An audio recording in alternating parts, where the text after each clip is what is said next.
De nada adianta você trabalhar em um laboratório sofisticado, em um laboratório que fornece a você todos os equipamentos de proteção individual necessários para a execução do trabalho.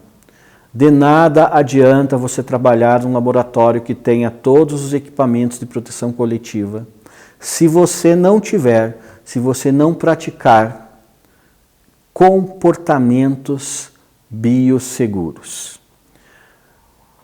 A biossegurança, os comportamentos seguros em relação à atividade profissional do laboratório foram, por muitos anos, nas atividades de análises clínicas, negligenciados.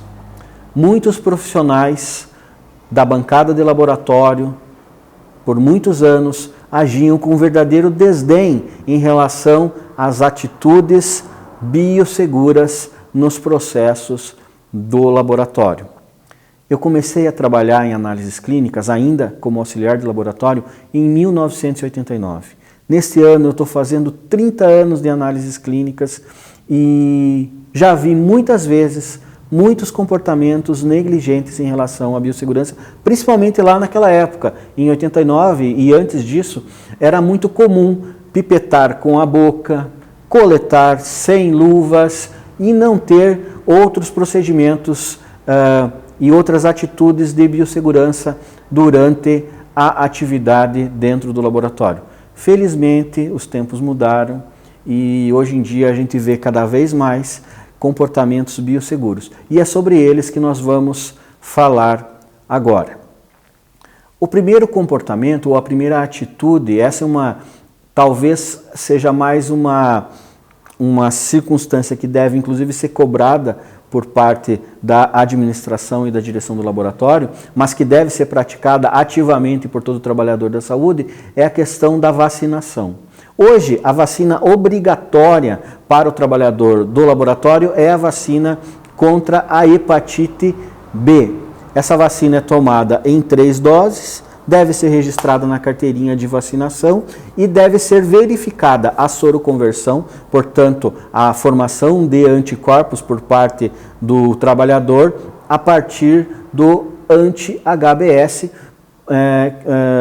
para você verificar se de fato esse colaborador tem anticorpos em relação ao vírus da hepatite B. É verdade também que algumas pessoas não sofrem a soroconversão, portanto não geram anticorpos. Esses trabalhadores devem ser acompanhados juntamente com o médico do trabalho ou eventualmente com o infectologista para verificar se vai tentar fazer novas tentativas de imunização ou vai deixar de tentar porque eventualmente essa pessoa não desenvolve anticorpos para o vírus da hepatite B.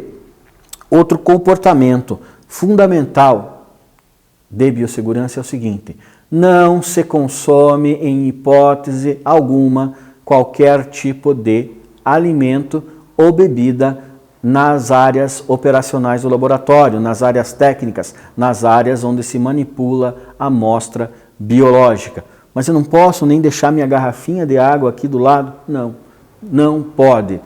Para isso, você deve ir ao refeitório, ao bebedouro, mas tudo isso deve estar fora das áreas técnicas, das áreas onde há a possibilidade de contaminação com material biológico. Esse comportamento evita a autoinoculação ao eventualmente você consumir essas coisas na sua bancada de trabalho. Também você deve ter o comportamento bioseguro de evitar levar as mãos à boca, aos olhos, ao nariz, ao ouvido, para evitar da mesma maneira a autocontaminação tocando nas suas mucosas. Tem um comportamento que eu vejo, até vou sair aqui para pegar, de maneira recorrente nos laboratórios, é a famosa canetinha na boca.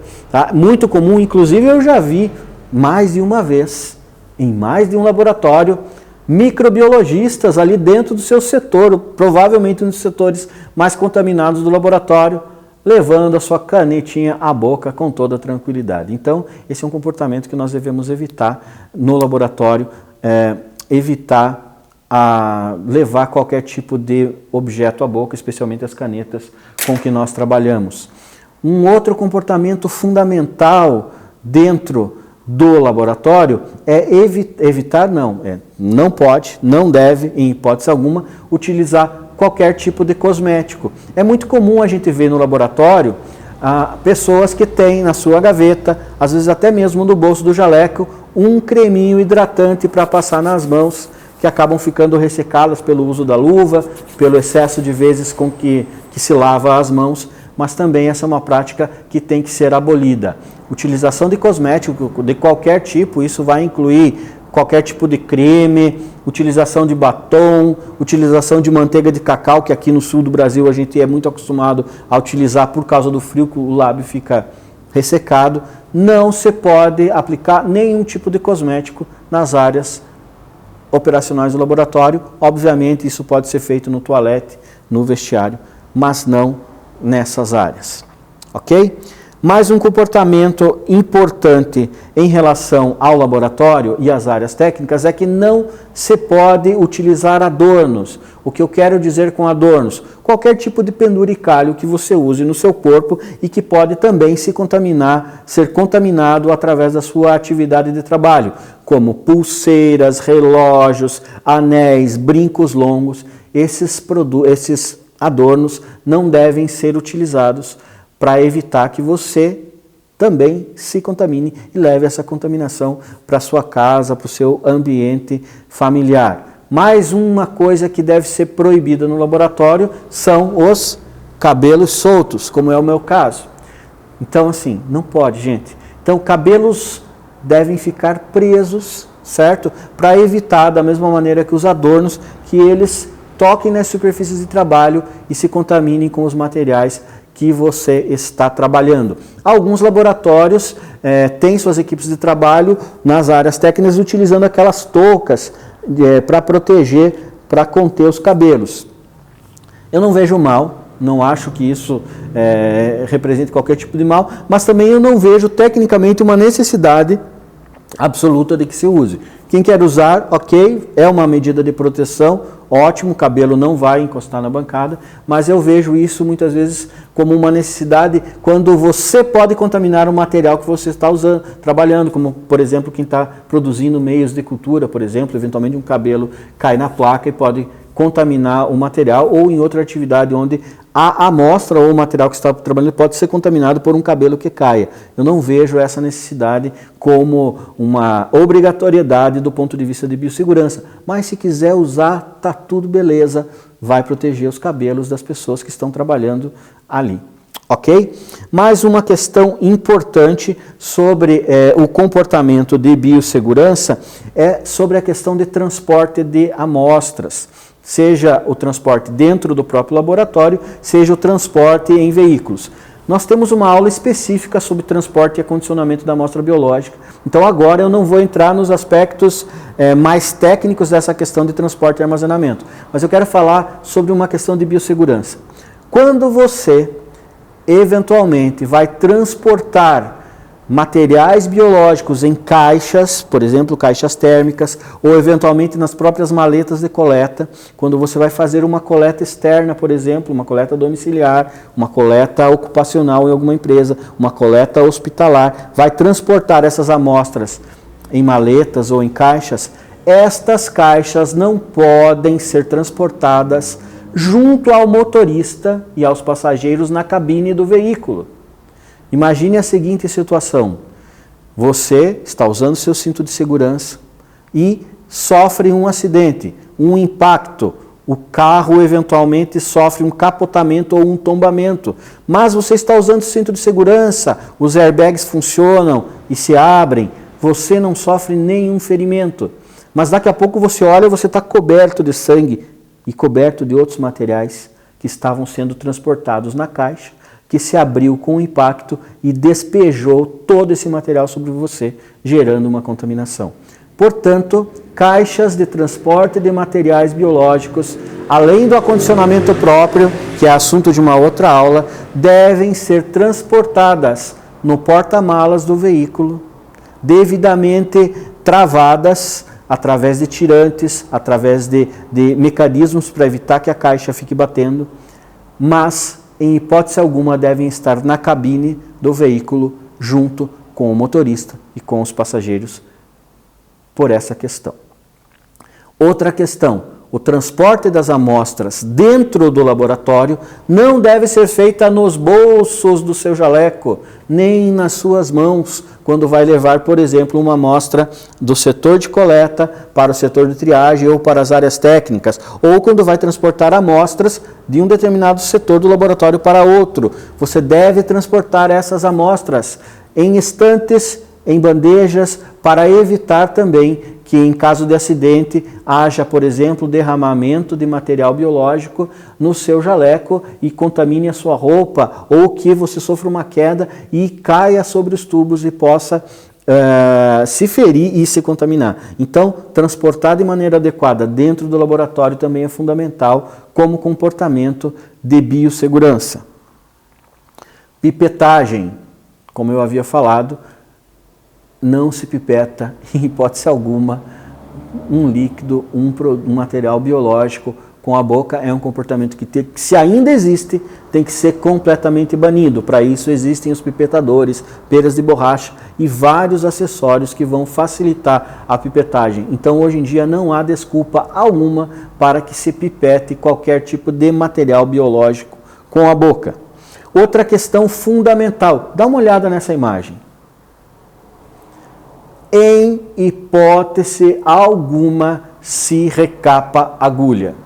Nem de maneira ativa, como você viu aí nessa imagem, onde há uma altíssima probabilidade da ocorrência de acidente com material pérfuro cortante, nem de forma passiva, que era o que se falava antigamente também, chamado reencape passivo, quando você deixa a capinha sobre uma superfície e pesca a tampinha, a capinha da agulha, com a seringa e a agulha e depois trava. Nesse momento de travar, há uma possibilidade também significativa de haver acidente com material pérfuro cortante. Recape de agulha deve ser banido. Mas então como é que deve ser feito o descarte quando eu estou trabalhando com agulha? As caixas de material pérfuro cortante, os recipientes de material pérfuro cortante de boa qualidade, tem uma área onde você pode travar a agulha, girar a seringa e a agulha se descarta automaticamente e cai dentro desse recipiente para materiais perfurocortantes. Se você não tiver acesso a uma caixa que tenha estrutura para descarte da agulha, você pode usar como alternativa uma pinça longa para pegar a agulha e desconectar da seringa e fazer o descarte diretamente na caixa de pérfuro cortantes. Mas utilizar as mãos diretamente próximas da agulha ou recapar a agulha é uma atividade que tem que ser banida e é de extremo risco, porque é onde acontece a maioria dos acidentes com materiais pérfuro cortantes. Ainda do ponto de vista de comportamento biosseguro, as caixas, os recipientes onde são descartados os materiais pérfuro-cortantes têm uma linha de preenchimento. Essa linha não deve ser ultrapassada justamente para evitar a possibilidade de acidente no momento do fechamento. A linha de preenchimento garante uma distância segura entre o material que está na caixa e a área de fechamento, evitando assim que alguém ao fechar também possa sofrer um acidente com um material pérfuro cortante. Um outro comportamento importante nas áreas de trabalho, especialmente para o pessoal de limpeza e serviços gerais, aquelas pessoas que vão fazer a retirada dos lixos, primeiro, o saco de lixo não pode estar preenchido até a boca, tem que haver espaço para você amarrar o saco de lixo, certo? Então tem que haver uma folga para que você possa amarrar o saco de lixo. Quando você for retirar o lixo dos seus recipientes, jamais, mesmo que você esteja utilizando as luvas adequadas, não comprima o lixo, porque pode haver, mesmo que esse lixo não seja eventualmente um lixo de material infectante, pode haver, por distração, por engano ou até por negligência, que alguém tenha jogado ali um material perfurante, um material perfuro-cortante. Então, jamais comprima os materiais do lixo. Outra questão, quando você for retirar, dependendo do laboratório que você trabalha, pode ser que tenha um volume razoável de lixo. Quando você for transportar esse lixo, de preferência deve haver ou um carrinho para que você acumule os sacos de lixo para levá-los até a área de armazenamento antes da coleta seletiva, ou você deve transportá-los, quando carregar os sacos, longe do seu corpo e nunca próximos a você, batendo em seu corpo, porque ali pode haver um material perfurante e nesse momento pode acontecer um acidente com o material que ali está. Mais uma questão importante do ponto de vista de biossegurança. Cada profissional é responsável pela limpeza e descontaminação da sua bancada. Então, a bancada de trabalho de cada profissional não é atividade para o colaborador de serviços gerais e de limpeza. É uma atividade que deve ser executada pelo profissional da bancada. Você sabe quando está trabalhando, você sabe quando eventualmente algum material pode ter caído na sua bancada. Portanto, fazer a descontaminação utilizando álcool 70, utilizando hipoclorito, você vai manter a sua bancada de trabalho limpo, os seus instrumentos de trabalho que estão ali na sua mão, como pipeta, micropipetas, por exemplo, e outros materiais, sempre limpos e descontaminados e garantindo que o próximo colega que vai usar a bancada também tenha a bancada limpa e descontaminada. E, finalmente, um dos comportamentos mais importantes dentro dos serviços de saúde, que é a lavagem das mãos, que deve ser frequente, que deve ser constante, principalmente quando você entra em contato com pacientes hospitalizados. Você deve lavar as mãos entre um paciente e outro. Você deve lavar as mãos sempre que julgar necessário, sempre que você trabalhar por alguma razão, por exemplo, fazendo anotações, utilizando a sua bancada, não durante o processo com a amostra biológica, mas essas bancadas podem eventualmente ter algum tipo de contaminação. Então você deve lavar as suas mãos frequentemente. Para finalizar, o último comportamento que eu quero falar para você é o seguinte. Sabe quando você está com uma espinha? Sabe quando você tem uma casquinha, um machucadinho? Esse hábito de eventualmente beliscar, de tentar mexer em ferimentos, ou se você está com o dedo cortado, você deve usar a luva o tempo todo. Por quê? Mexer em ferimentos, mexer numa espinha, da mesma maneira que levar a mão à boca ou aos olhos, pode servir de porta de entrada para algum micro-organismo que esteja no ambiente. E você vai estar inoculando esse micro-organismo diretamente na sua corrente circulatória. Então, gente, os comportamentos de biossegurança são, dentro do aspecto da biossegurança, talvez os mais importantes. Porque não adianta nada você ter bons equipamentos se você não os usa de maneira correta, se você não tem comportamentos de biossegurança. Acidentes com materiais biológicos. Todas as estratégias, todos os equipamentos, todos os comportamentos de biossegurança têm a finalidade de evitar que o acidente aconteça. Porém, ele pode acontecer. E quando ele acontece, nós devemos saber como agir.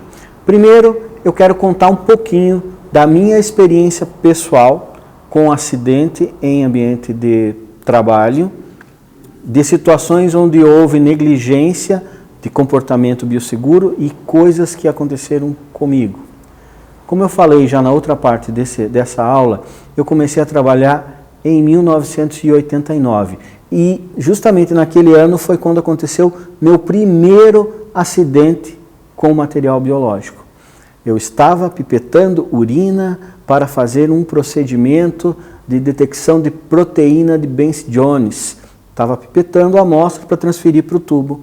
E eram várias amostras, porque o laboratório naquela época onde eu trabalhava, nós fazíamos muitas proteínas de Benz Jones. E eu, com toda a pressa, cheguei numa determinada amostra e, ao pipetar, blup, diretamente para a boca.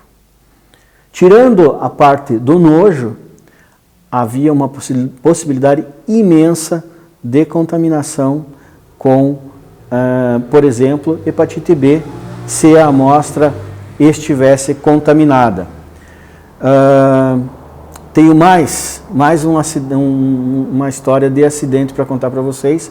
Isso aí já, vários anos depois, nesse momento eu já era um bioquímico e estava trabalhando, olhem vocês, com um material de altíssimo risco de contaminação, que é com líquor. Plantão noturno, um determinado horário da madrugada, no hospital chega um líquor. Eu vou processar o líquor e na hora que eu transfiro uma quantidade de volume para a câmara de Suta para preparar a citologia do líquor, no momento em que eu vou descartar a minha ponteira, era uma micropipeta talvez de má qualidade, daquelas que não descartam, elas ejetam, elas lançam a ponteira.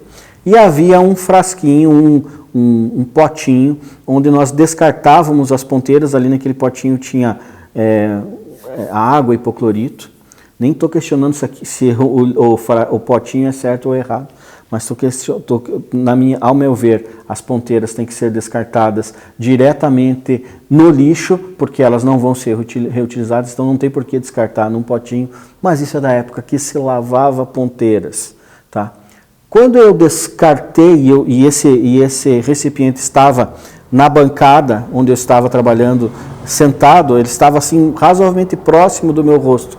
Quando eu descartei, a ponteira bateu na borda do potinho, não entrou e girou. Quando ela girou no ar, por causa do impulso que ela recebeu do descarte da micropipeta, ela girou e respingou uma gotícula de líquor diretamente nos meus lábios.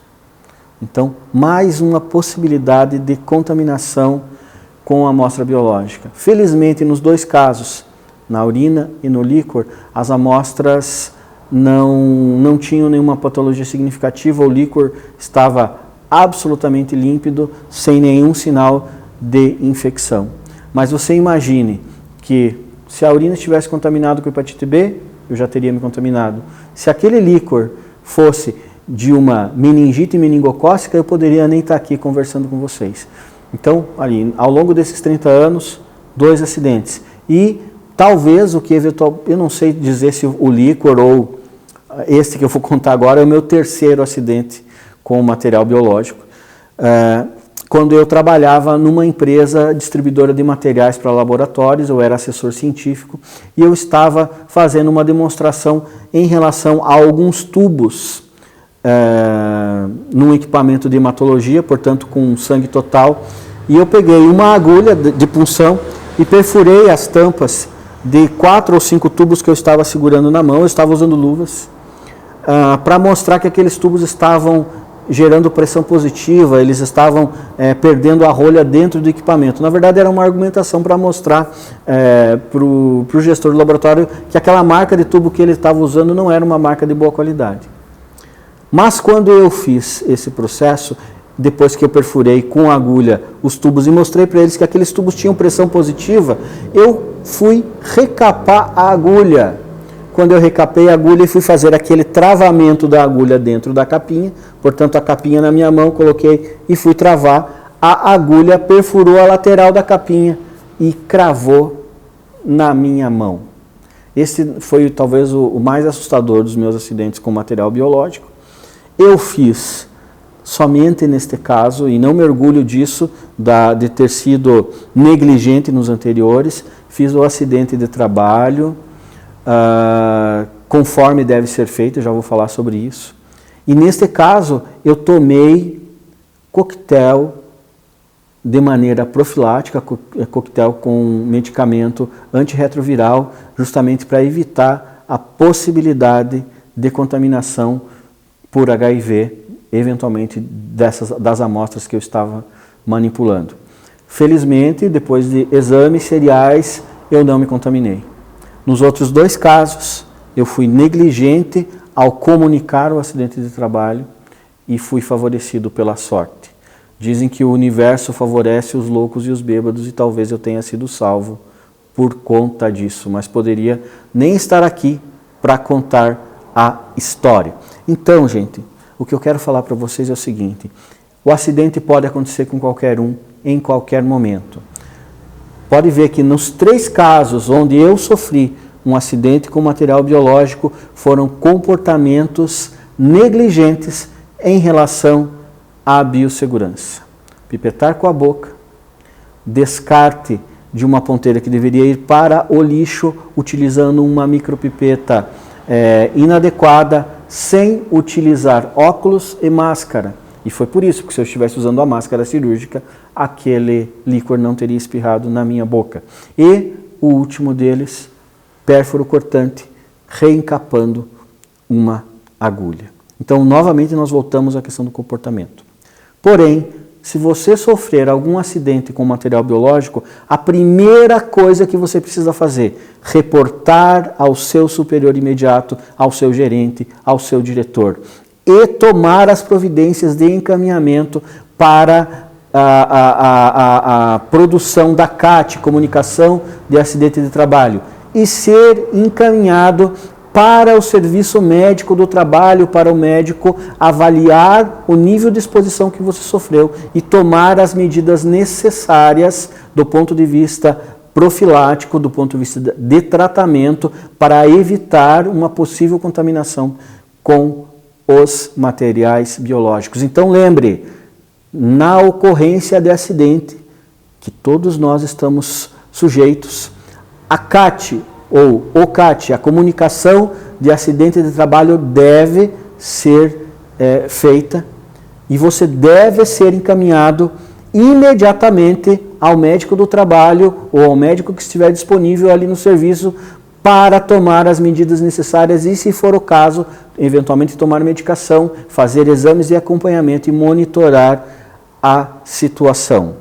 Eu já vou avisando para você que a possibilidade de você se contaminar a partir de um evento pérfuro cortante com agulha é bem baixa, mas nem por isso deve ser negligenciada. Talvez a possibilidade de se contaminar através de material que entra em contato com a boca, com os olhos ou com alguma outra mucosa do seu corpo, talvez seja ainda maior. Mas não negligencie, tenha autocuidado, tenha autorresponsabilidade.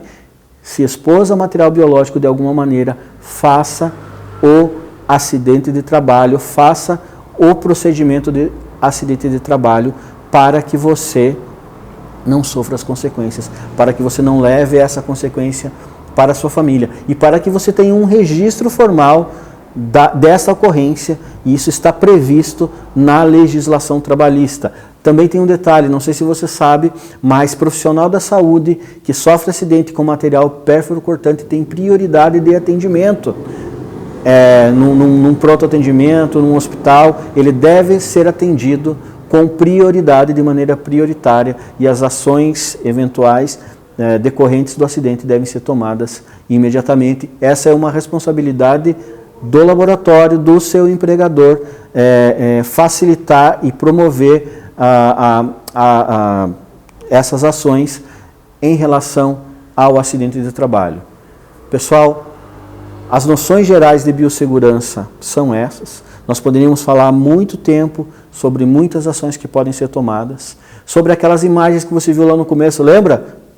Frasco de urina vazando, frasco de fezes vazando, tubo de sangue que cai no chão. Isso nós vamos falar em uma aula futura que está relacionada tanto com o atendimento na recepção do laboratório, coleta de materiais e limpeza e descontaminação das áreas e superfícies do laboratório.